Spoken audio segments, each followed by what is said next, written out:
రవీంద్ర భారతిలో ఎస్పి బాలసుబ్రహ్మణ్యం గారి విగ్రహ ప్రతిష్టాపన కార్యక్రమం ముఖ్యమంత్రి గారి చేతుల మీదుగా జరగబోతోంది. అయితే ఈ సందర్భంగా నిన్న ఒక వివాదం రేగింది అక్కడ.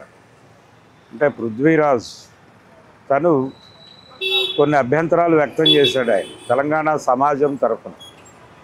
ఆ అభ్యంతరాలు ఏంటంటే బాలసుబ్రహ్మణ్యం గారి విగ్రహం ఇక్కడ పెట్టడం మాకేమీ అభ్యంతరం లేదు అన్నాడు ఆయన.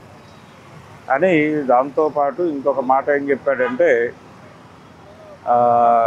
ఇక్కడ తెలంగాణ సాంస్కృతిక వీరుల విగ్రహాలు ఏవీ లేవు.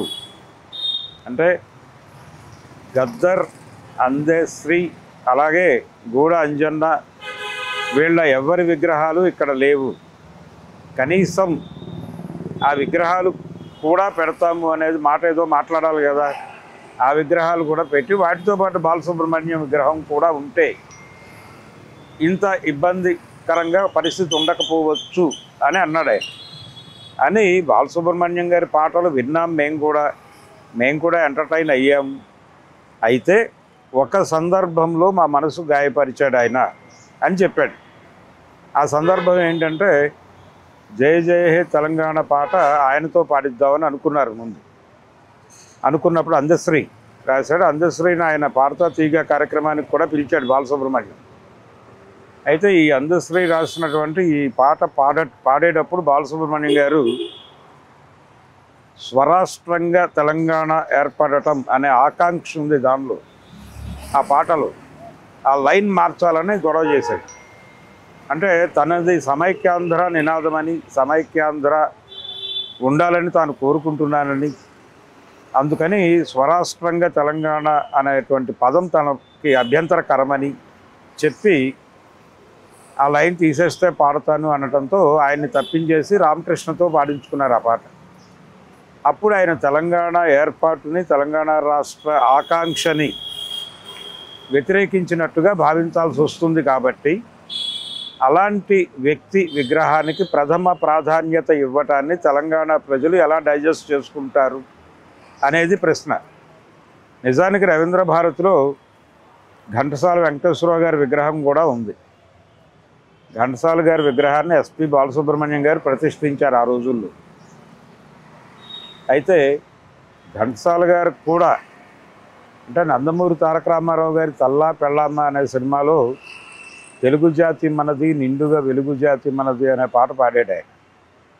సరే, ఏదేమైనప్పటికీ ఇక్కడ ఎవరు ఏం పాడినా, అది ఘంటసాల కావచ్చు, ఎస్పి బాలసుబ్రహ్మణ్యం కావచ్చు, వాళ్ళిద్దరూ అన్ని ప్రాంతాల తెలుగువారిని వాళ్ళు గెలుచుకోగలిగారు వాళ్ళకు ఉన్నటువంటి గాన కౌశలంతో.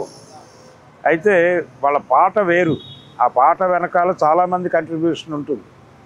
మ్యూజిక్ డైరెక్టర్ కంట్రిబ్యూషన్ ఉంటుంది, లిరిక్ రైటర్ కంట్రిబ్యూషన్ ఉంటుంది, ఇవన్నీ ఉంటాయి. ఇవన్నీ కలిసి వీళ్ళ గాత్రంలో మనం వింటాం. కాబట్టి పాట వ్యక్తిగతం కాదు, పాట సామూహికం, కానీ అభిప్రాయం వ్యక్తిగతం. ఘంటసాల గారికి తెలంగాణ పట్ల ఏ అభిప్రాయం ఉందో మనకు తెలియదు, కానీ బాలసుబ్రహ్మణ్యం గారు మాత్రం చాలా స్పష్టంగా తెలంగాణ ఏర్పాటుని, తెలంగాణ రాష్ట్ర ఏర్పాటు ఆకాంక్షని నిరసించాడు.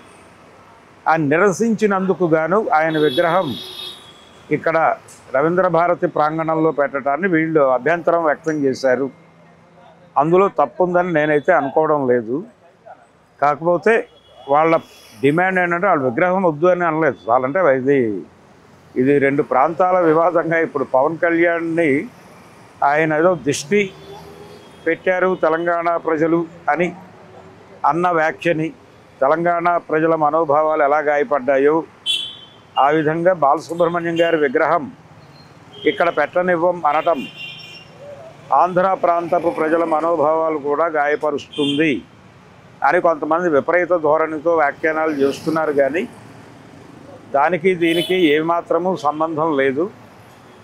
బాలసుబ్రహ్మణ్యం గారు విగ్రహాన్ని పెట్టొద్దు అనే మాట కూడా అనలేదండి. దీనికి ప్రథమ ప్రాధాన్యత ఇవ్వటం కాకుండా గూడ అంజన్న, అలాగే గద్దర్, అందశ్రీ, వీళ్ళ విగ్రహాలు, అలాగే అంతకు ముందు తరంలో ఉన్నటువంటి తెలంగాణ జానపద కళాకారుల విగ్రహాలు కూడా ఈ ప్రాంగణంలో ప్రతిష్ఠ చేయాల్సి ఉంటుంది. అవన్నీ చేస్తూ వాటితో భాగంగా దీన్ని కూడా చేస్తే బాగుంటుంది అనేది వారి అభిప్రాయం, నా అభిప్రాయం కూడా.